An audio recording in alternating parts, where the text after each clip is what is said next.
On the face of it, this is a very strong jobs report. 315,000 jobs added on the month. We've had essentially a winning streak with respect to the number of jobs that are being added monthly. It's just that this one is a little cooler than the month before. Yes, it's true the unemployment rate rose 0.2% to 3.7%, but we got an additional 800,000 Americans in the workforce. And that is part of the solution toward addressing the 11.2 million job openings that we have compared to 6 million officially unemployed. So it may be that the job market will continue to cool in the coming months, but it's still red hot from the Federal Reserve's perspective, given the imbalance between the jobs that are open and the number of Americans who are available to fill those millions of positions.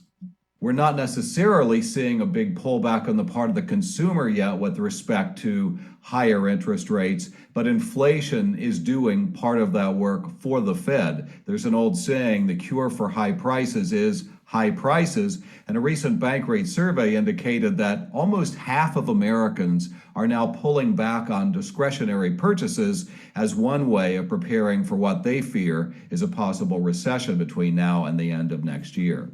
If the Fed is successful in putting a number of interest rate hikes through, perhaps one as soon as later this month, the impact of that will be seen on the job market, that will be seen in fewer jobs added, and a continued rise in the unemployment rate.